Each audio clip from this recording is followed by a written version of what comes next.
Белуга – огромная рыба, одна из самых больших среди пресноводных. Она может вырасти до 4,5 метров в длину и весить больше тонны. Казалось бы, при таких габаритах выражение «реветь белугой» должно ей очень подходить. Вот только на самом деле она не издает вообще никаких звуков, которые может услышать человек. Так откуда же тогда взялось такое выражение? Все дело в русском языке. На самом деле изначально говорили «реветь белухой». Белуха, в отличие от белуги, млекопитающее, которое живет в северных морях. Это зубастый кит, родственник дельфинов и нарвалов. Достаточно крупное животное длиной до 6 метров и весом до 2 тонн. Она умеет свистеть, крякать и даже издавать звуки, напоминающие ненастроенный симфонический оркестр. И все это довольно громко. Северные промышленники, долгое время добывавшие белуху, и придумали известную поговорку. Люди же, живущие далеко от океана и никогда не видевшие морского китообразного, переделали белуху в белугу.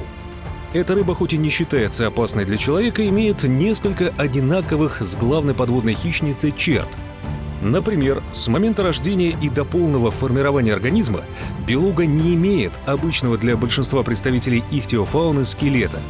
Как и у семейства акульих, опорную функцию выполняет набор хрящей, которые лишь спустя десятки лет затвердевают и превращаются в костяные пластины.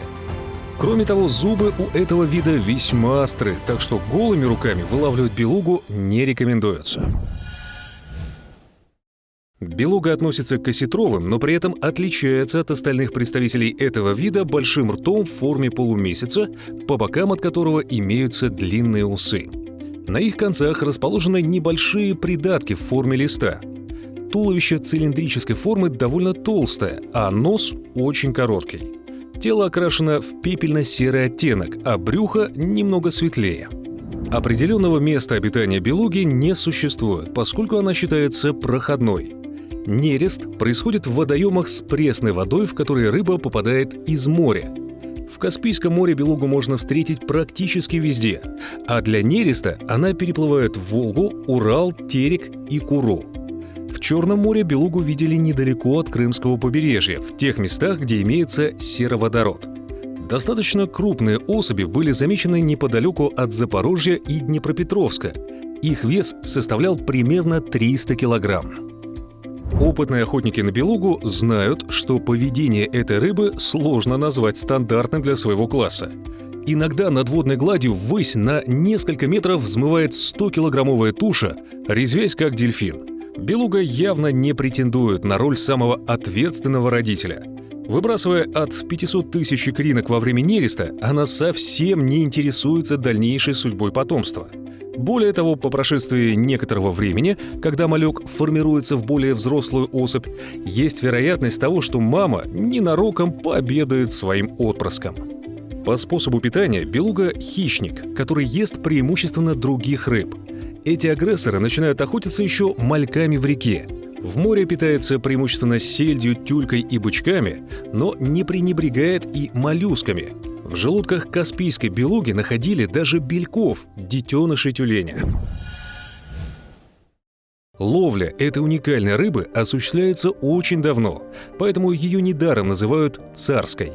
В 1926 году в районе Берючей косы Каспийского моря была поймана белуга весом 1224 килограмма. Из них 245 приходилось на икру.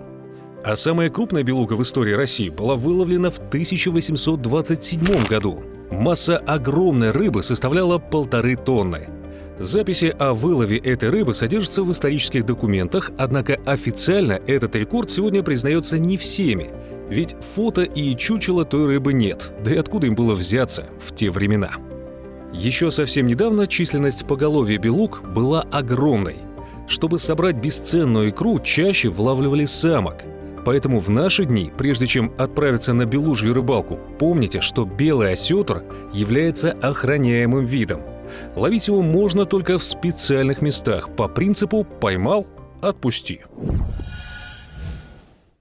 Выбор правильной наживки имеет решающее значение для успеха рыбалки. Использование живой наживки, такой как мелкая рыба или раки, может значительно увеличить ваши шансы, поскольку привлечет даже самого разборчивого хищника. А еще могут подойти выползки, икра лосося, креветки или миноги. При ловле белого осетра с берега необходимо использовать прочные снасти, чтобы вытащить сильную и тяжелую добычу. Убедитесь, что ваше удилище длинное и прочное, способное справиться с рыбой, которая может весить сотни килограммов. Сочетайте его с высокопроизводительной спиннинговой катушкой. Забросьте приманку вверх по течению и позвольте ей естественным образом дрейфовать ко дну. Белый осетр известен своей жесткой хваткой, поэтому важно постоянно поддерживать натяжение лески. Используйте плетеную леску, которая настоятельно рекомендуется из-за ее прочности и низкой растяжимости. Место, которое вы выберете для рыбалки, окажет значительное влияние на весь процесс. Белый осетр предпочитает более глубокие воды с сильным течением. Ищите места около изгибов рек, каналов или мостов, водовороты и речные пороги. Белуга наиболее активна ранним утром и поздним вечером, но опытные рыболовы добиваются успеха в течение всего дня, особенно в более глубоких водах. Белуга – желанное лакомство на столе с древнейших времен. До 20 века поголовье оставалось относительно многочисленным, несмотря на активный промысел. Из-за бурного гидростроительства доступ рыбы к нерестилищам сократился. Вид оказался под угрозой вымирания. В 2016 году введен международный мораторий на промышленную добычу белуги во всех прикаспийских странах. За незаконный вылов осетров в России предусмотрена уголовная и административная ответственность. Вся рыба, которую можно найти в магазинах, поступает туда со специальных ферм. С 2009 года белуга в естественных условиях практически не размножается. Для поддержания дикой популяции в водоемы выпускают молоть, выращенную на рыбоводных заводах. Но попробовать белого осетра хоть раз в жизни все-таки стоит, хотя сам он стоит немало. Белуга – ценный источник фосфора, кальция, калия, витаминов А, В, Д, аминокислот. В мясе мало жира и много белка, который отлично усваивается. При употреблении рыбы повышается работоспособность и стрессоустойчивость, улучшается состояние кожи и волос, укрепляются кости, повышается иммунитет. Продукт снижает риск сердечно-сосудистых заболеваний и даже замедляет старение. Если вам посчастливилось достать осетра, лучше всего просто запечь его в духовке. Промываем осетра под водой и обдаем кипятком трижды. Натираем тушу белуги солью и перцем снаружи и внутри, выкладываем на противень, смазанный маслом, нарезанный лимон, лук и рыбку, заворачиваем рыбу в фольгу и отправляем в духовку на 40-50 минут при температуре 200 градусов. После открываем фольгу и жарим еще 10 минут. Напоследок, любопытный факт. Икра белуги альбиноса, которая обитает в Каспийском море, самая дорогая в мире. А из кожи этих рыб шьют эксклюзивную обувь на заказ. Цены на нее обычно даже не озвучивают. А вы когда-нибудь ловили белугу? Расскажите о своем опыте в комментариях, а еще поделитесь историями о самых крупных рыбах, которых вам удалось поймать. Но сначала подпишитесь на наш канал и активируйте колокольчик, чтобы ничего не пропустить. А с вами, как всегда, был канал Ямал Медиа. До новых встреч!